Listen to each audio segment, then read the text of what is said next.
Hello my peeps and welcome back to the channel. Now, we are already halfway done with October, and you better all be making the most of it. I have for sure. I've been slinging frisbee golf discs, I've been sneaking in the background of other YouTubers' videos, nearly eating shit on an apple farm with Steven, and of course, absolutely drooling over all of the fall-themed TikTok recipes you guys have been sending my way. In this one, we are going to be testing out the pure genius that is the Pancake Spaghetti, the world's absolutely cutest pumpkin gnocchi, and then to finish everything off, a fresh-baked sourdough bread with a whipped cinnamon apple butter. This is the first time in a long time that I am equally excited for all of the recipes today, so let's get right into this one. But okay, the Pancake Spaghetti, you are up first today. You will need some all-purpose flour and whole milk, a little bit of salt and sugar, as well as powdered sugar, baking powder, some maple syrup, butter, and an egg. We're definitely starting off pretty easy here. I mean, we're just whipping up a classic pancake batter, turning that into strips, and then eating it like spaghetti. I mean, how hard can that be after all? But I did add a little bit of extra water to the batter, just because he mentioned that would help getting nice smooth strips. I sifted off my dry ingredients, I whisked in the remaining wet stuff, threw it in a Ziploc bag, and I was a little taken back that it was taking me a few minutes to get the hang of this. I thought maybe my batter was a little bit too thick or the hole in the bag was too small. And after a few failed attempts, off camera, I just mixed in a little bit more water. I transferred it over to a squeeze bottle because I thought that'd be even easier. I gave that a whirl, and what the fuck?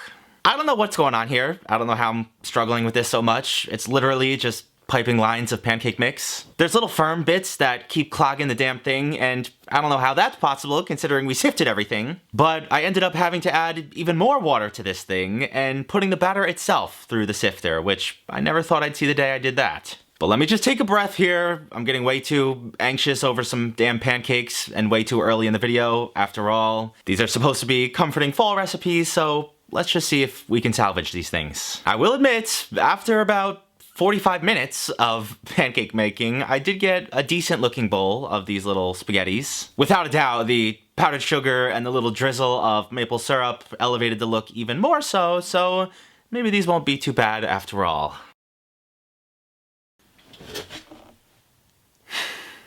Why is it always the simplest shit that gives me the hardest time? Remember that egg video a couple weeks ago? I couldn't make a damn fried egg. Now pancake strips. What's going on? That was way more stressful than it should have been. I was thinking this one was gonna be the easiest.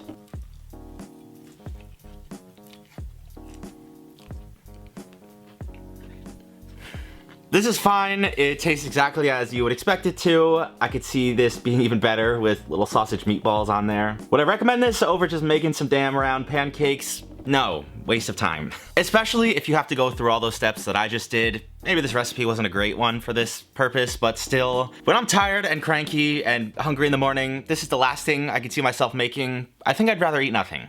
Next up on the itinerary are these incredibly cute and delicious looking pumpkin gnocchi from Food with Liz. And for those, I grabbed some vegetable stock and butter, pumpkin puree, Parmesan cheese, and 00 flour, a few russet potatoes, and then fresh rosemary and sage. Right off the bat, thank you to the hundreds, if not thousands of you that have sent me this recipe. I feel like I've been seeing it every day. And today we are finally tackling them, but a couple of things to note. At the very end, the plate gets garnished with some fried sage and toasted pine nuts. Obviously, I will be skipping out on the nuts. I'm not super eager about possibly going into anaphylactic shock today, so I'll be skipping them. And as wholesome and cute as these things look, to me, this recipe kind of screams OG BuzzFeed. And what I mean by that is, this is like a 12-second video. They make it look so easy and frictionless for all you Cody Co fans out there. But I feel like there's just no way these are that easy and attainable. I feel like this is a much more technical dish than they're letting on. I'm mainly interested in keeping an eye on how well these things hold their shape after you form them into little pumpkins. Because these things are so big that they're gonna have to boil for 6 or 7 minutes. You're gonna toast the bottom in a hot pan with butter, so it seems a little unlikely that they're gonna hold their perfect pumpkin shapes. But the workflow for these was making your dough base with the pumpkin, potato, and flour, chopping them up into 1.5 tablespoon sized balls, forming them into the pumpkins with a toothpick or a piece of pasta or something, sticking them in the fridge or freezer for at least a half an hour to encourage them to hold their shapes, boiling them off, toasting them in your pan, and then of course making the pan sauce and the fried sage leaves. I don't think I've ever been happier to eat my own words, because by the end of this, these things were looking so perfect. I feel like they're even more perfect than when I first formed them somehow, and the damn rosemary didn't even come out while in the water. I am very impressed. The pan sauce is a very simple emulsified butter, veggie stock, and some Parmesan cheese until it gets thick and glossy. And then that's it. I don't think I've nailed the visuals of a technical recipe like this to this degree in a very long time. Maybe they're a shade or two less orange than the video, but I don't care at all. Let's just give these a shot. I don't know if I could eat this one. These things came out so perfect and cute, and it makes it a little harder because you made them and you know how long they took, but whatever. These are unreal. Usually when something looks this good, the flavor, the taste usually doesn't match up too often, but these are perfect. The texture is great. My favorite part by far is the crispy bottom that adds an awesome texture. The sauce is nice and thick, it's flavorful. If I was making this again, I'd probably add a little sprinkling of parm over the top, but overall, absolutely delicious, so perfect. I cannot stop staring at them. I mean, look at these damn things. It's gotta be top 3 fall recipes of all time. Maybe even 2, or dare I say 1, but either way, these are way up there. What a good recipe. And lastly today is an incredibly easy and fall-y looking recipe. And it is the homemade rustic bread with some whipped cinnamon apple butter from Cafe Haley. I acquired some AP flour and cinnamon, salt, and whole wheat flour, 2 cups of warm water, some vanilla extract and apple butter, as well as some instant yeast and some unsalted butter. I'm gonna come right out and admit this. This bread is pretty much the opposite of my spiced brioche loaf that I made last year and talk about in every single video. You literally only have to mix together all your dry ingredients, add in your wet stuff until all the dry stuff is hydrated, and then that's it. You cover this thing up, let it rise for about 5 hours at room temperature, or 6 to 7 hours if your house is colder than the Arctic Circle like mine. You shape it into a nice round loaf, let it rest for another half an hour, and then stick it in a preheated cast iron or Dutch oven and bake it for 30 minutes. If this thing comes out looking as good as hers did in the video, I will be flabbergasted. This is the most hands-off bread recipe I have ever seen in my life. Whereas with my recipe, you're mixing it for 30 to 40 minutes, you're slapping and folding it and making a big mess, so I know mine is a different kind of bread. It's kind of a challah brioche hybrid, but still, I might need to reevaluate some things. Try not to singe your knuckles while scoring the top of this dough. Shit.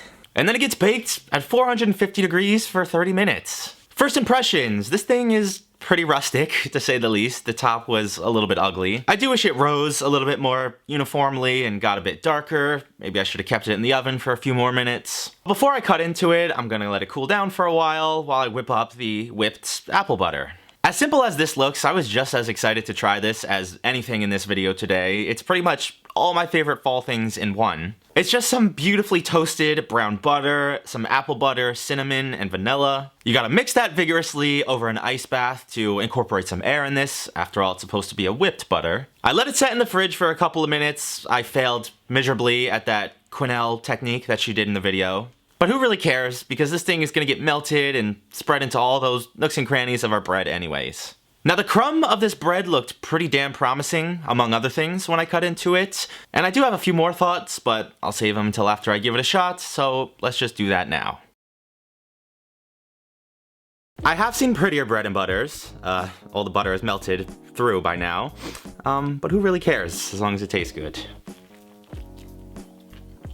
This butter is so good, man. It is just screaming fall. I will be eating this every day until it's gone, including on my damn pasta. The bread is good, especially for how little work it requires. I think it might be a little bit underbaked, considering how dense and lightly colored it still is. It would have been nice if it was a lot firmer, if it even had some charry bits on the bottom. I'm so happy. What a wholesome and delicious fall episode. Thanks, TikTok.